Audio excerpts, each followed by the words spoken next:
first, giving honor to God and to the ministers that are on the Yes, roster, yes, baby girl. I would first like to begin by praying before I begin. Heavenly Father, I thank you for this day. I thank you for the opportunity to praise your holy and righteous name, Lord God.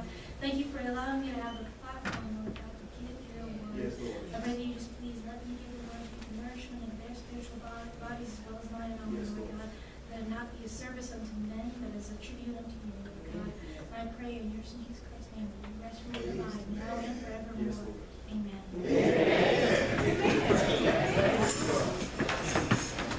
All right. As you all very well know, our children are our future. Now, the truth of this statement is bigger than what all of us do. Whenever we say children are our future, do we just mean with our earthly possessions or with the materials of our home? Do we just mean with our recipes and our cookbooks or our family Christmas traditions? No. You see, our children are our future because they carry on our legacy, who we are ideologically, who we are in the spirit. Our Amen. children are responsible for giving out the word. Praise God. Amen.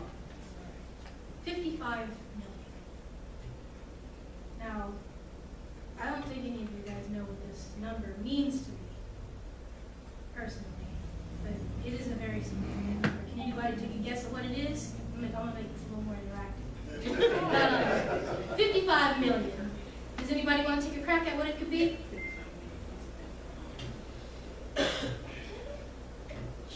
Well, they are children, yes.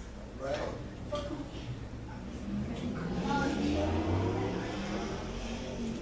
Children aren't.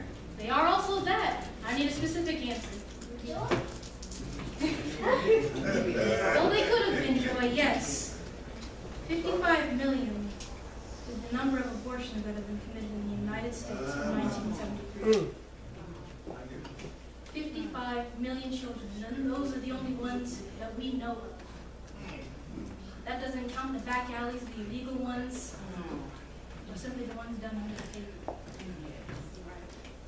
42% of those children, because I know a lot of people won't be able to see something unless it's from a racial perspective, 42% of those children are black. Despite being 13% of the population, we make up for the majority of all of the abortions ever committed in the United States of America. And yet they are our posterity. Of course, you all know this is wrong. The same way the larvae of a butterfly, if you go to a butterfly's nest and you squash all of its eggs, or you go to a bird's nest and you destroy all its eggs, what are you killing? Little baby butterflies and little baby birds. Butterflies, a butterfly, birds, a bird, but people are each. Amen. Despite the fact that they are underdeveloped and underrepresented, and they have no voice of their own to speak of, they are still being spoken for. Amen. But by whom? Right. Right. Margaret Sanger, the parent of Planned Parenthood, said that we don't want to let word get out that we want to exterminate the black population. Now, to me, that seems very concerning. That a whole group of people is being targeted like that. What's even more concerning is that it's our people who are in support of it. All right. Right. Because it's convenient. Because it makes people happy.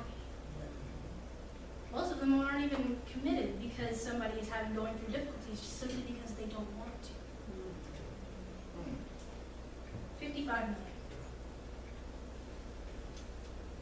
But God says that there is neither Jew nor Gentile, Watch out. Come on nor now. slave nor free, Praise God. nor is there male or female, for you are all one in Christ, born and unborn, blacks and whites, adults, children. God has known all of us since we were in the womb. So why allow them to suffer? And why allow them to die?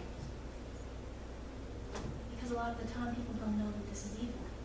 A lot of the time people don't want to acknowledge that the things that they are doing are hurting people, hurting our posterity. And that is where I come to the point of my message. that our children and our posterity as Christians is under attack. Praise God. Amen. 1915 marked the beginning of many things. Countries were overthrown, governments were toppled, and as you know, was the year end of World War I. 1 year deep. It was also the beginning of the Armenian genocide. I know this is a bit heavy. A lot of people probably have never even heard of this. Either it's been scrubbed completely from history books or it's been glossed over briefly. But I want somebody to take a crack at it. What do you think this is? Awesome, right. Any guesses? The Turkish Empire, upheld by Muslim law, held the Armenians in contempt and sought to suppress them. They were scared that they would rise up, despite being less than 20% of the population.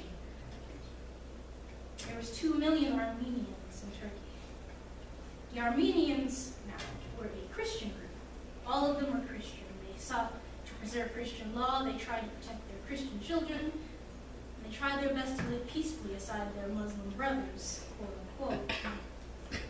But despite the constant assertion that Islam is a religion of peace and love and joy and tolerance and diversity,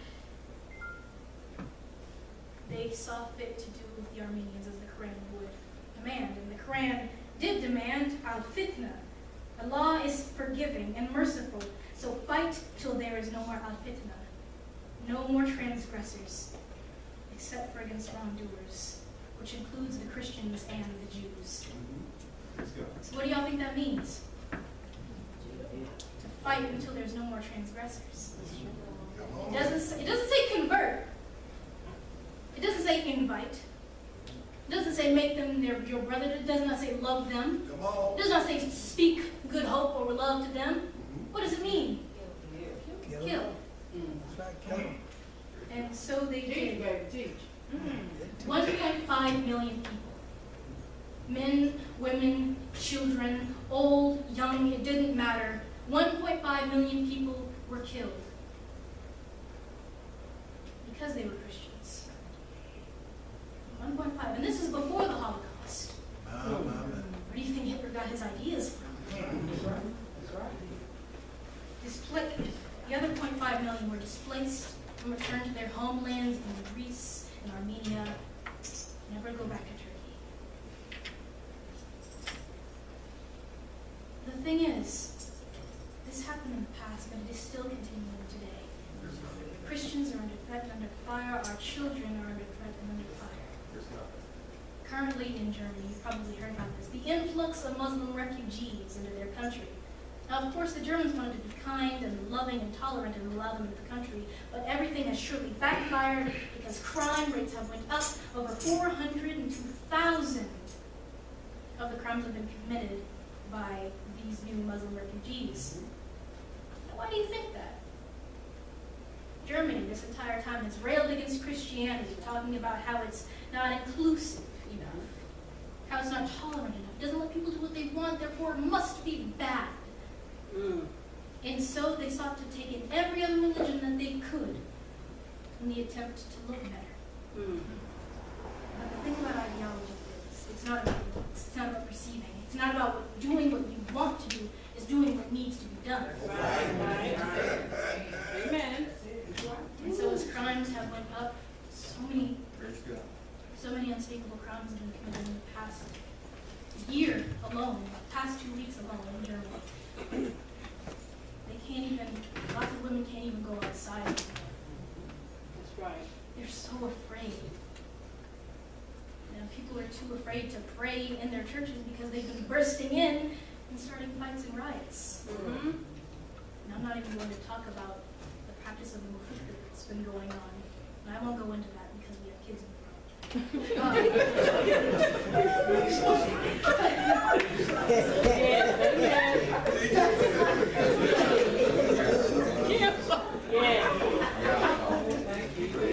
And yet, I find it ironic that as a war rages in their own country, the majority of their men, 81% of the refugees are all men, while the rest are women dying in their homeland.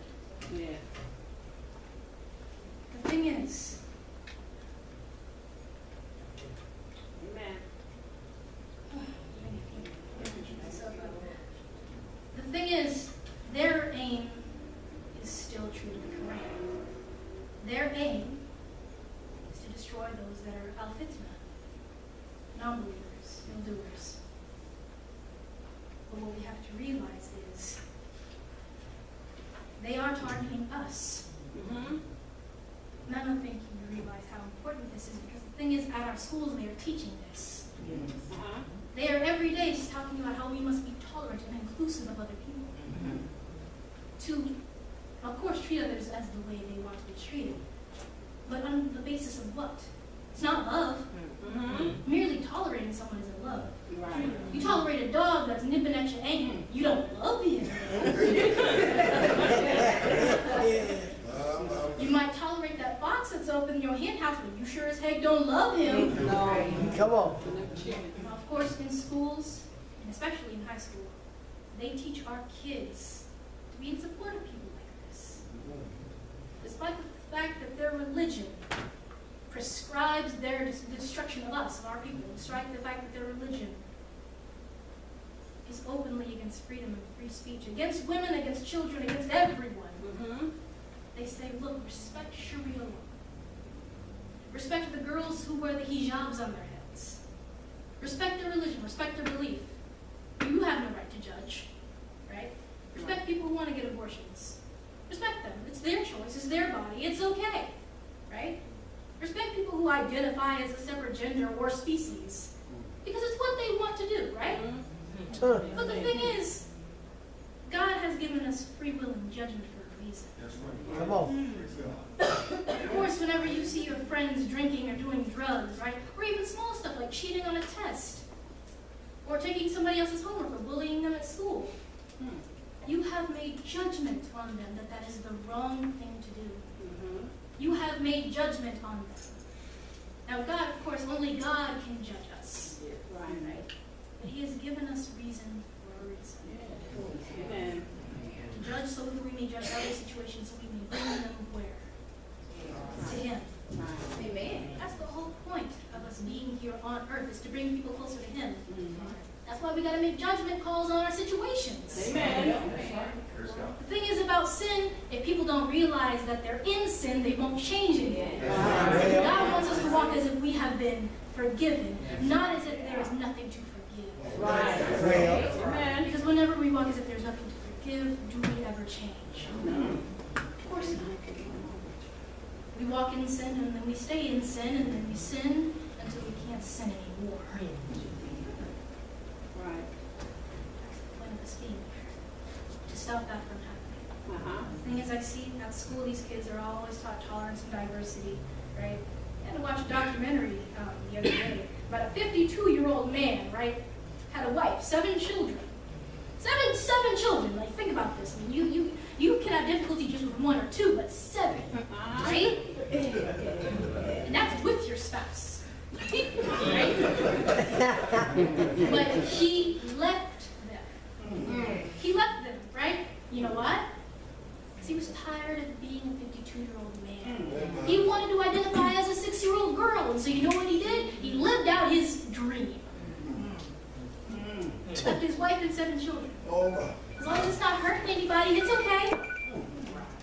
But look who it's hurting. The family suffering. Uh-huh. His kids are suffering. His wife is suffering. That she's been made a part of the circus. They villainized her. They said she's ugly and awful for being intolerant, for not respecting his wishes.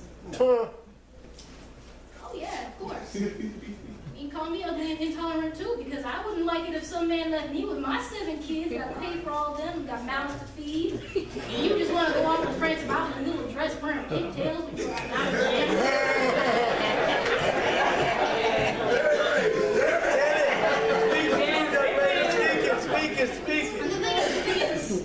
The thing is, people want to normalize this. That's the problem, because the family is under attack. The thing is, as Christians, our silence kills us. Because we didn't speak out against Islam. Look at what it's done.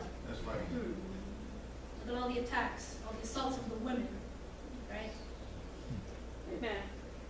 The rate of sexual assault in Germany and Sweden have gone astronomically up. It's higher than it's ever been, and higher than anyone's ever seen in a European country. And that's discount, and that's not discounting like the previous wars and pillagings that have happened. You attack the family, you weaken the family, you weaken the stronghold. But you attack the children, you won everything. That's the thing about these kids, they're important. While the schools pump them full of the tolerance and diversity shit, right? Where it's okay to be trans species, transgender, and transient, right? That's when they got us. Oh, yes. Thank you. The thing is, you can't, as the bride of Christ, as the church, we should not be made to be the cuckold. Mm-hmm. We should not. Because God is our suitor and because he is forgiving, that does not mean we should constantly go against him. Amen. That is why we need to tell our children the truth. Because the thing is, at school, they'll tell fake facts all the day long. They'll tell all kinds of dirty things about Christianity. They'll leave all the other religions out of it. Yeah, they will.